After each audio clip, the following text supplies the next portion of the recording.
จากปากเสไปเวียงจันทร์คนโดยสารโซกันว่าอดใจไว้ให้ท้องโดงล้ออดใจไว้ซื้อปิ้งไก่หน้าพงเพราะว่ากินหน้าพงเพิ่นมีปิ้งไก่ใหญ่เมื่อใดมาเห็นเพียงครั้งเดียวก็ลุ่มลงผู้สาวงามหน้าปงถิ่นเมืององค์ประทับใจเลยจกลงส่งตกลงเสื้อปิ้งไก่ยินแต่เพิ่นข่าวไว้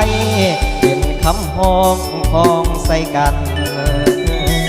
ปิ้งไก่หน้าปงแก้มกับเหล้าขาวเมืององค์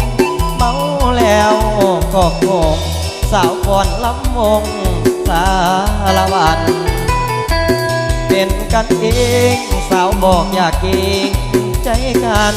ก่อนจังหวะสารวันต้องได้โยกเกินโยโลงถ้าหากได้ฟังเสียงลำทำนองสารวันต้องมีบอนนอนฟันทั้งบันบอนตอนโยโลงงานบนเดือนสี่ไปห่วงเบื้องที่ลำมงต้องได้โยขึ้นโยลงกับสาวหน้าปงทิมสารวัน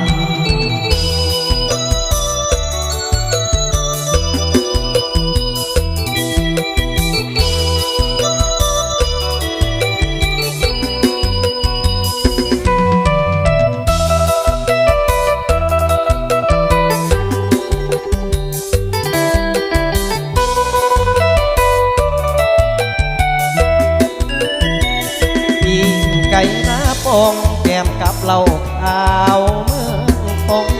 เมาแล้วก็คงสาวพรลำวงสารวัตรเป็นกันเองสาวบอกอยากเก่งใจกันก่อนจังว่าสารวัตรต้องได้โยขึ้นโยโลงถ้าหากได้ฟังเสียงลำทำนองสารวันต้องมีบอนนอนพันทั้งบันบอนตอนโยโลงานบุญเดือนสี่ไปห่วมเบิ่งที่น้ำมองต้องได้โยขึ้นโยลงกับสาวหน้าปงทินสา